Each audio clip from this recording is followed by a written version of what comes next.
An election is the single largest deployment of resources. We are not at war, and elections in this country will forever remain the single largest deployment and logistical task.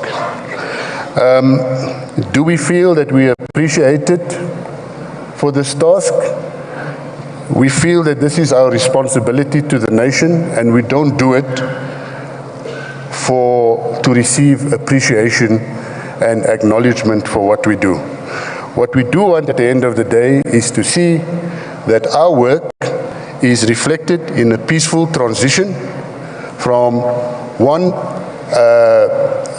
regime or parliament to the next, and that it also unites us as a country successfully in past elections, and we hope it does the same, that there's an initial boost once we have a free and fair election, irrespective of who the winners or losers are, whether it's economic, whether it's in other ways, whether we get more focus from the rest of the world. And that, I think, for us, the fact that we can assist this country, that we are all a part of, I think that in itself is enough appreciation for this organization. I thank you. Randall, sorry if you answered my question. You were just honest about my question. You've got a local way. Can I engage with you on the bilateral? Thank you. No. You are supposed to be here, not right. Ladies and gentlemen, on that note, I bring this press briefing to an end. I'll allow Grenville to take to do a bilateral with the gentleman. Any other information are available on our platforms. You can send WhatsApp, you can send emails. We're available to the nation. We've got social media platforms as well that are available to South Africans, and we have been responding accordingly. We'll see you tomorrow. Let's watch the screen. That's where the results are coming. Thank you very much and good night.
About 34.5%, as you can see, but I want to announce to you to say where we are now, currently, that there's an initial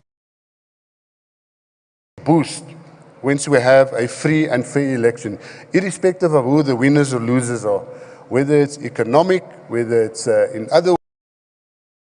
About 34.5%, as you can see, but I want to announce to you to say where we are now, currently, at 8 p.m., we have 55.65% of the results captured and in the system. Now, the reason why we do not see all of them on the board is because of the fact that our focus is accuracy, and as earlier explained, to achieve accuracy, we have various processes. The first one being the capturing of the result slip as received after being checked, the scanning of the same result slip as an image matched to that capture, and then the auditing thereof. And those processes, with the lags in between it, give rise to the fact that we have 34.5% of the results reflected on the board, but in the system at various stages, we do have 55.65. Now, I think the focus for us, and you would probably, if you did not understand elections, have now received a short course on elections, going through these processes. Starting out, there was the readiness and the preparation, which we kept you informed about. There was special votes for 2 days, and then there was voting day that we all labored through. The total election, all of that activity, including your campaign capturing process. I think we also earlier may have mentioned to you, or you may have become accustomed, that in the past, by about this time or an hour from now, we normally said about 24 hours after the close of voting stations, our percentage achieved would have been much higher, closer to 80 and high 80%. Now, we did expect that we would take a bit longer this year, and to that extent, we did share with you in earlier media briefings as a result of that we had planned to have that we would still be able to meet that date. So we had made provision for this. Now, what are the factors involved here? What we had envisaged is that in this election, it's the first time that we would have 3 ballots in the metro. Now, you would ask why the metros? There's only 8 metros. All the other municipalities are used to having 3 ballots. First of all, those ballots were shorter. Secondly, the reason why the metros are significant, even though it's only 8 municipalities, as far as the voters' roll population is concerned, the metro 55%, and that is current lag as far as the results is concerned. Secondly, as you followed the story throughout the night, a number of our stations where we had queues involved, they closed late, and coupled with that, it had a knock-on effect with counting. We shared with you earlier that we were even counting up until late this morning. Now, I want to make an announcement. First of all, 2 things. The results will continue to, the counter will continue to roll over throughout the night. I also want to say that there are some municipalities, the smaller ones, that are complete and they have packed up and they have gone home. So that is a positive sign, but those are more of our smaller municipalities. For those of you who are staying throughout the night, the boards are up and hopefully the picture will unfold. Important to note at this stage, just another statistic that I want to share with you. Based on what we have on the system, not on the board, the 55.65% captured, we are currently sitting on that amount of votes, sitting at about 58.69% voter turnout. So we're hovering just below 60% with the bigger stations still to come in. I have an announcement in closing. We had the misfortune of losing 1 ballot box. Now, before we start getting all anxious about this, it is a ballot box that contained ballots that had already been counted and had been reduced to a result slip. So the results are in for that specific one. However, the Commission is required before disposing of them, so we are quite eager to get back that ballot box so that it can go into storage. It was apparently transferred on an open vehicle, and by the time we got to the destination, we discovered that that ballot box has been gone. But I wish to emphasize, those votes has been counted and they have been recorded on the result slip. I thank you.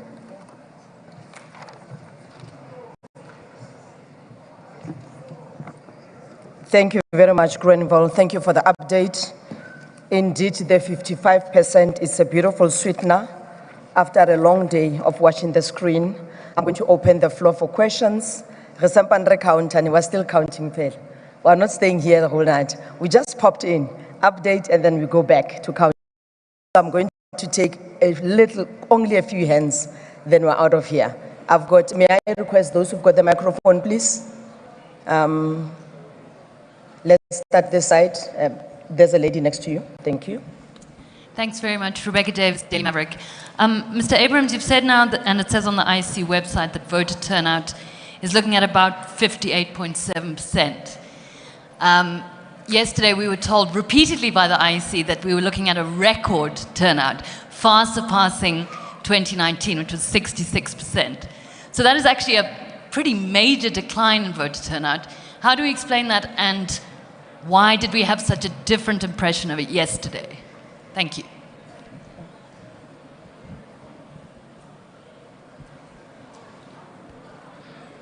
Second and third line. Second and third line. Yeah. Thank you. I'm Hawala Magolego from UFM. You know, at the end of the special votes, the chief electoral officer said there was a clear agenda to undermine the credibility of this election. And having said that, after that, there have been so many errors on your side, including this one of losing a box. Does the commission still want to stand by that allegation that there's a clear agenda? And if so, how do you qualify it, particularly considering that you have recorded so many mishaps on your side? And I'm not saying that they were not credible, but those instances took place, including people being turned back under questionable circumstances. Thank you. Hello, my name is Paul. I just want to find out if you guys are in a position to give us the breakdown or the completed counting on provincial, like the provinces, like you did with national. Say that again, please confirm. Let me hear. Okay. Please repeat the question. Okay. Are you in a position to give us the completed percentages on provinces? Thank you. Thank you.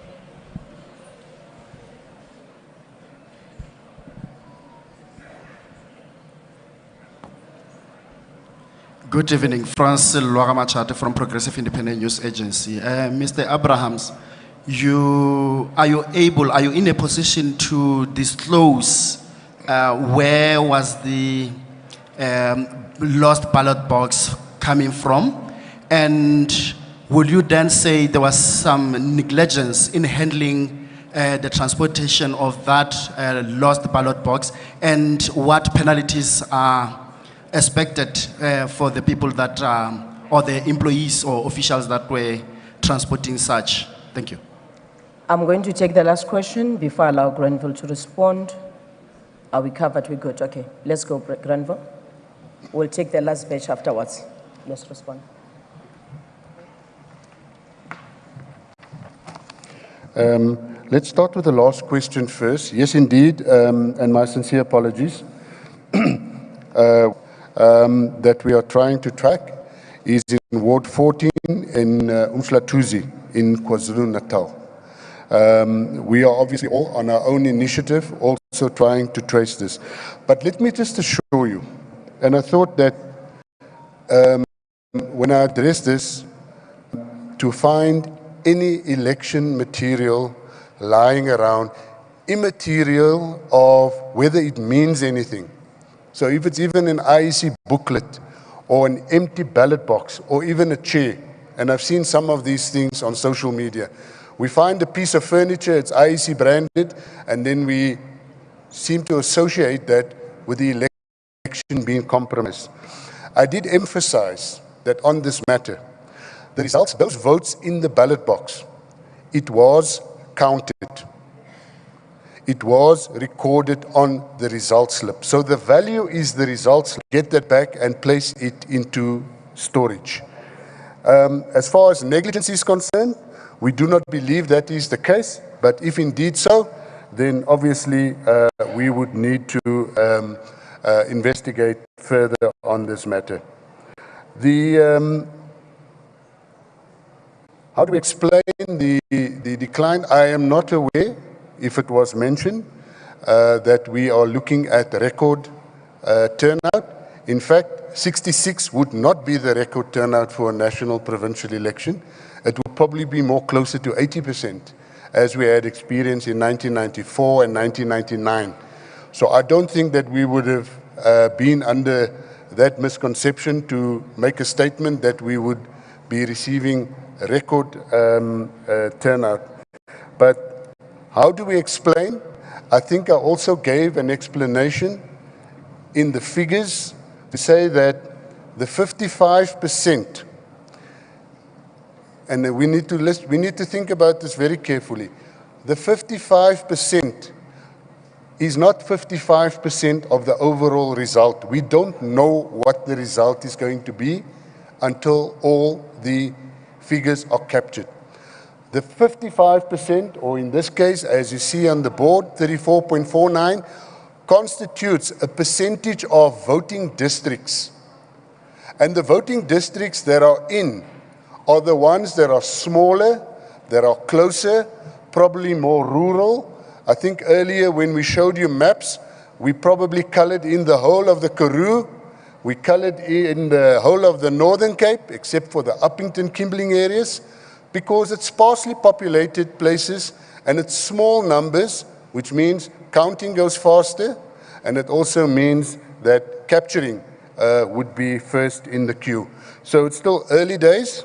That figure could still, depending on what the turnout in the bigger VDs, and more specifically in the metros, as I mentioned, constitutes about 50% of our voter population. Errors, and I think this one also related to the ballot box. Yes. The allegation that, you know, and I don't want to keep on saying this, we don't plan for losing a single ballot box. We don't plan for a single ballot or a ballot book to be lost. But look at it in the context. We have just under 23,000 voting districts. And in this election, we would have probably have had 3 or more ballot boxes. So it's more than 100,000 ballot boxes. I'm not trying to make excuses, but I'm talking here about a single ballot box.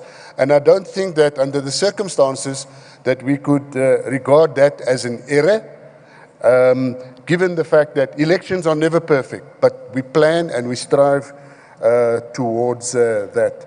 The provincial percentages, we can surely make that available at the cross.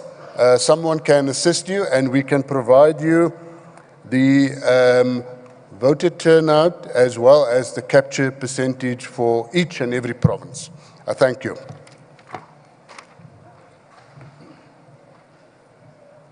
Thank you so much, Grenville. We're in the numbers game. I'm just going to take the last set of questions before we go back counting. There's a hand this side, and then I'll go to the last block. Yes. We'll come back to you. Stacey? Thank you. It's Natasha Perry here again from SABC News. Mr. Abrahams, do you get a general sense that there's or is there great appreciation of how enormous the task of preparing for elections is? I mean, this time around, you guys printed 90 million ballots. You've had 3 ballots at the voting stations, more voter education.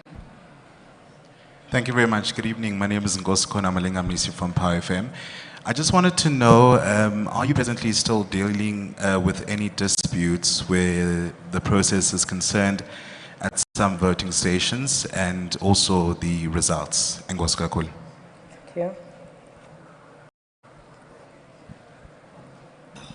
Aviram Dila from ENCA. Mine is just about the people that turned away. Of course, some of them stayed in the queues up until the early hours of the morning. Are you Can I take the last question from here? Thank you. Oh, okay. Granville, I'm going to take, I think I'm covered. We'll get to your question. I've noted it. Yeah. Okay. Why this mic, are you control? All right, all right. I've got one question from this side. I've got 2 last questions from this side. Then we'll be covered. Okay. Thank you. I was Kate. I'm sorry, I got the mic before you handed it over to me. My name is Sam Kokeli. Could I please ask from the IEC if there is anything in this election that has gone wrong in how the IEC sees it, and if there is any area of managing this election where something has gone wrong, where the IEC takes responsibility. Let me put then one thing to you for right of reply, please, with regards to budgeting. The National Treasury has released a statement. It states that it's not true that the IEC's budgets were cut in context of this election. In fact, the IEC got money, 250 million rands, where its budget cuts were reversed at the beginning of the year.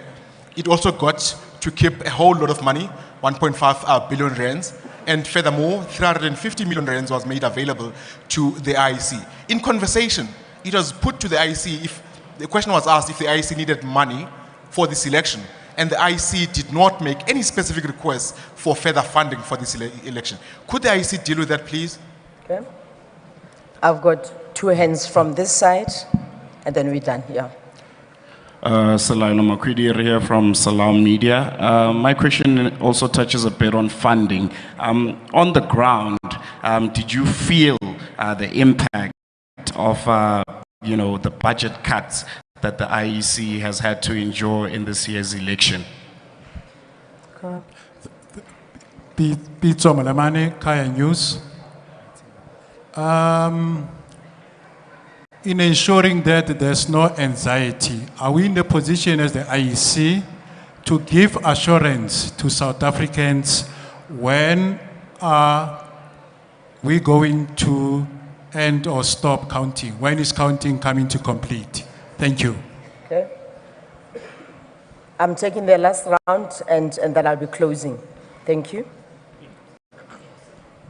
Isak du Plessis, in this spot, in connection with the question earlier asked regarding people that had to turn around from the voting stations, people that were registered and had the confirmation that they were registered, coming at the voting station, nothing is there. Everybody tells him they can't help them up to senior level. Can you please react to that? Okay, we'll do that. Thank you very much, Grenville. Yeah.